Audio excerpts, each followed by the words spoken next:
What's up, everyone? Brett Mix here for the Monday Night War. This is the WCW side. Hit like and subscribe if you're enjoying these reviews. Only the good stuff to look forward to from here on out. You can check these reviews. I archive them, so whenever you feel like going back, you can check them out to relive the wars. This is week 85. This is the 89th episode of Nitro, but the 85th week they go head-to-head with the WWF. Nitro beats Raw for the 48th week in a row. The score for Nitro this week was 3.3 in the television ratings. Raw got a 2.5, so it's a victory of 0.8.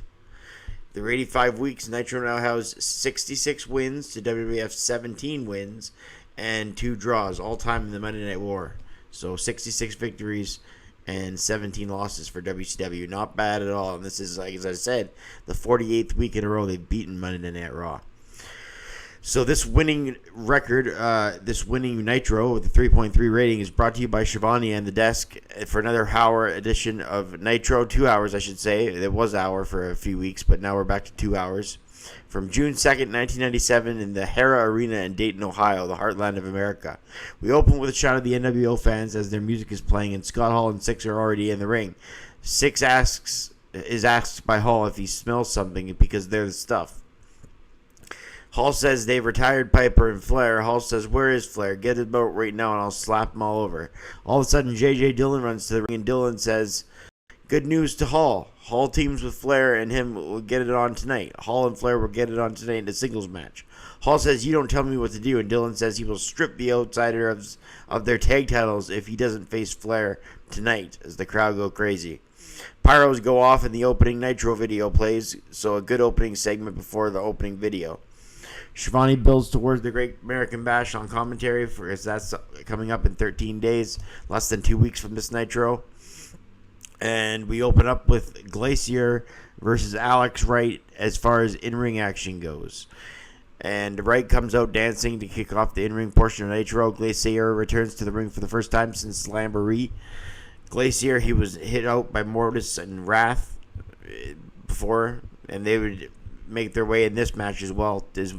Also, Glacier with a karate kick to Alex Wright after a leg sweep and high kicks in the corner. Wright tried to take it to Glacier, but too much posing and too much dancing as he walked right into a high thrust super kick, almost like Shawn Michaels' kick. Glacier is a great one. It's a martial arts kick. Glacier is victorious after a couple minutes, and Vandenberg walks out, and Mortis and Wrath appear from the crowd and then take out Glacier, but he ends up fighting his way out of it. I gave the match a half a star.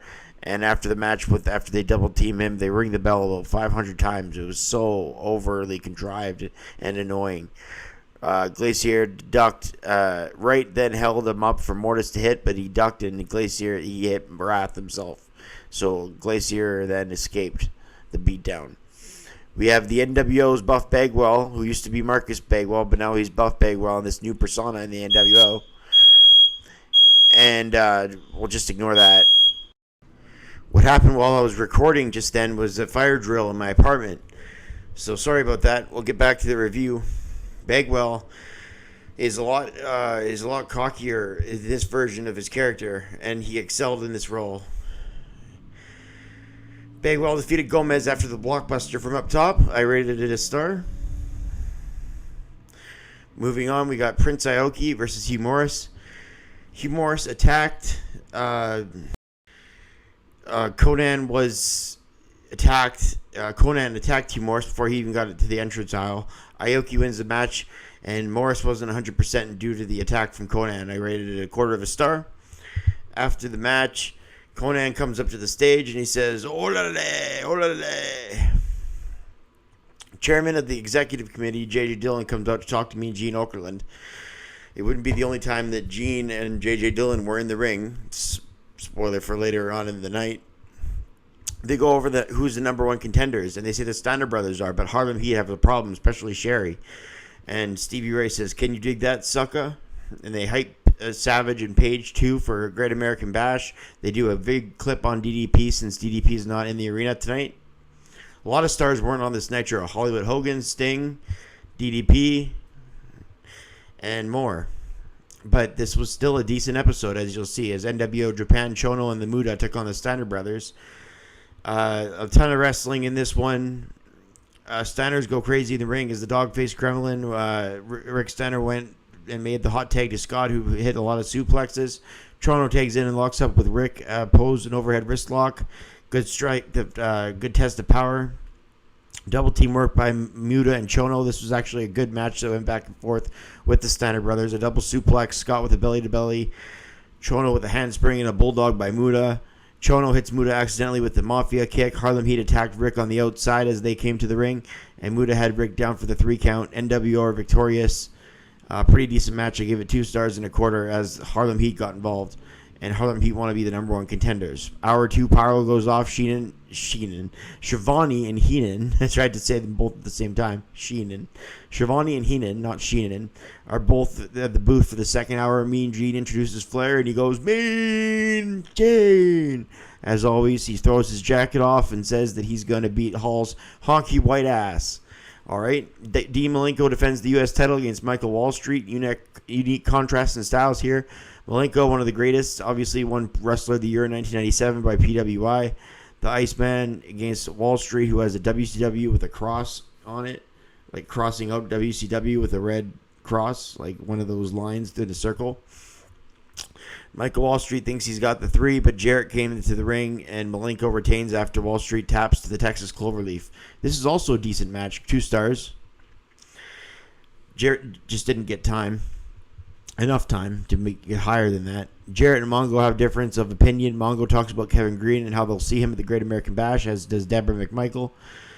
Cyclope and Damien take on Harlem Heat, and the Steiners get even with Harlem Heat as they help Damien and Cyclope get the big upset tag victory in a match I rated a star and a quarter. Benoit fought the Barbarian. This match was made in a week in advance, as Jimmy Hart said that the road to Kevin Sullivan goes through the Barbarian. Benoit and the Barbarian. Benoit works good with big men, and he works good with anybody, but big men in particular. A big suplex by Benoit by the Barbarian. He hung and he viciously attacked him in the corner. Good elevation and rough landing with a spine buster. A pile driver to Benoit. Barbarian viciously opens up Benoit in the corner, and then a huge suplex. Benoit up top shoves the Barbarian off the top rope and hits the diving headbutt. The crippler crossface onto the Barbarian, and Benoit beats Barbarian. I rated it a star and 3/4. If it had more time, it would be higher rated. Jimmy Hart says to Benoit after the match that he's going to face Meng in a death match at the Great American Bash, and that's another road to get to Sullivan. And also, you're going to find out what step 3 is next week.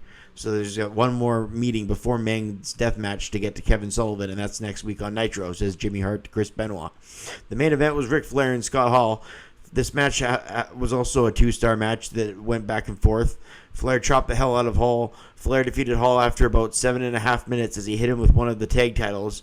He's being slapped around after the match by the New World Order. Piper couldn't save Flair due to he's filming a movie at the time. It will be Flair and Piper against the Outsiders at the Great American Bash. Mongo helped Flair out in the end, and he walked him to the back, a fellow horseman. That does it for the wrestling portion of Nitro. The show ended with NWO music, and Shivani says, what do we have now? And they go to the ring, and Randy Savage is dragging Mean Gene Okerlund with Liz behind him. He's not dragging Liz, but Liz is following behind, and he's dragging Mean Gene to the center of the ring. And Macho Man and DDP were not on Nitro last week, and DDP's still not on this one, just a video package earlier in the night. But Savage gets some build towards the Great American Bash with his match with DDP. In this instance, as Savage is just pretty much abusing Mean Gene Okerlund, JJ Dillon walks to the ring and Gene leaves. He's saying he's had enough of this.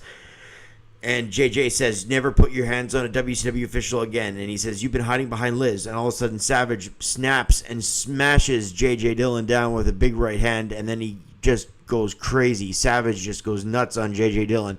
Bischoff even runs to the ring and tells Randy Savage to back off.